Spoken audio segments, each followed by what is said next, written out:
ಏನ್ ಭಾರತಿ ಸಮಾಚಾರ? ನಿನ್ನಿಂದ ಅರ್ಜೆಂಟ್ ಆಗಿ ಒಂದು ಸಹಾಯ ಆಗ್ಬೇಕಾಗಿತ್ತು. ವಾಟ್? ನನ್ನಿಂದ ಸಹಾಯನ? ನಾನಿರೋದೆ ನಿಮ್ಮಂತವ್ರ ಸಹಾಯ ಮಾಡೋದಕ್ಕೆ. ಏನ್ ಬೇಕು ಕೇಳು ಭಾರತಿ. ನನ್ನ ತಂದೆ ತಾಯಿಗೆ ತುಂಬಾನೇ ಹುಷಾರಿಲ್ಲ. ಅವ್ರನ್ನ ಆಸ್ಪತ್ರೆಯಲ್ಲಿ ಸೇರ್ಸ್ ಬಂದಿದ್ದೀನಿ. ಈ ಮನೆ ಸಹಾಯ ಮಾಡಿ ಬಾಬಾ. ಲುಕ್ ಭಾರತಿ, 20 ವರ್ಷದ ಹಿಂದೆನೆ ನನ್ನ ತಂದೆ ತಾಯಿ ನಿಮ್ಮಮ್ಮನಿಗೆ ಹೇಳಿದ್ರು. ಆದ್ರೂ ನಿಮ್ಮಮ್ಮ ಅವ್ರ ಮಾತು ಕೇಳ್ದೆ ಆ ಬಿಕಾರಿನ ಕಟ್ಕೊಂಡು ನಿನ್ನಂತವಳಿಗೆ ಜನ್ಮ ಕೊಟ್ಟಿದ್ದಾಳೆ. ಅಂತವಳಿಗೆ ನಾನು ಹಣ ಕೊಡ್ಬೇಕಾ? ಓಕೆ, ಕೊಡ್ತೀನಿ. ಆದ್ರೆ ನೀನು ನಾನು ಹೇಳಿದ ಮಾತನ್ನ ಕೇಳಿದ್ರೆ ಮಾತ್ರ ಕೊಡ್ತೀನಿ. ಆಯ್ತು ಬಾಬಾ, ನೀವು ಹೇಗೆ ಹೇಳಿದ್ರು ಸರಿನೇ, ಖಂಡಿತವಾಗ್ಲೂ ಕೇಳ್ತೀನಿ. ದಯವಿಟ್ಟು ಬೇಗ ಹಣ ಕೊಡಿ.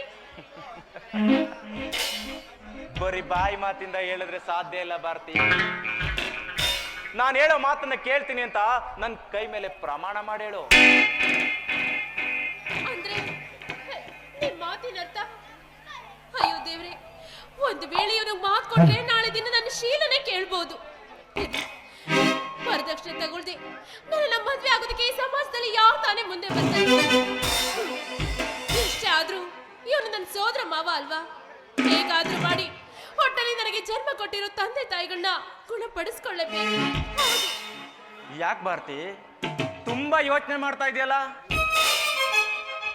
ಗಂಜಿ ಕಾಣದ ಕಾಲಕ್ಕೆ ಅಂಜಿಗೆ ಕುಂತ್ಕೊಂಡ್ರು ಅನ್ನೋ ಹಾಗೆ ತುಂಬಾ ಯೋಚನೆ ಮಾಡ್ತಾ ಇದೆಯಲ್ಲ ಭಾರತಿ. ನೋಡೋ, ನಿನ್ನ ತಂದೆ ತಾಯಿ ಉಳಿಬೇಕಾದ್ರೆ ನೀನು ನನಗೆ ಭಾಷೆ ಕೊಡ್ಲೇಬೇಕು. ಆಯ್ತು ಮಾವ, ನಾನು ಎತ್ತವ್ರ ಹಣೆಗ್ಲು ನಿಮ್ಮ ಮಾತನ್ನ ನಡೆಸ್ಕೊಡ್ತೀನಿ.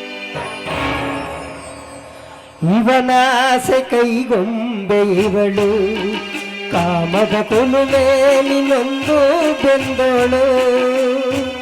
ಇವನಾಸೆ ಕೈಗೊಂಬೆ ಇವಳು, ಕಾಮದ ಕುಲುಮೇಲಿನೊಂದು ಬೆಂದೋಳು.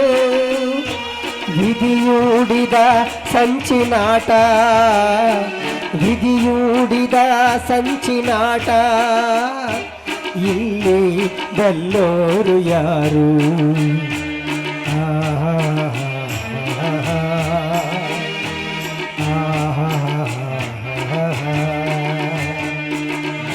Very good Bharati, very good. Just a minute.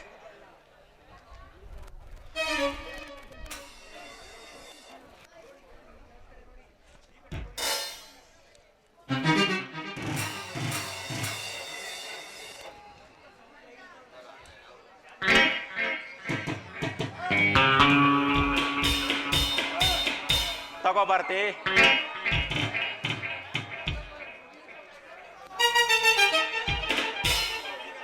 ಈಗ ನನ್ನ ಮಾತಂತೆ ನನ್ನ ಪ್ರೇಮದ ಅರಗಿಣಿ ನೀನಾಗಿ ಗರಿಬಿಚ್ಚಿ ನವಿಲಿನಂತೆ ನರ್ತಿಸಿ ಈ ನಟರಾಜನ ನರ್ತಕಿಯಾಗಿ ಬಾ.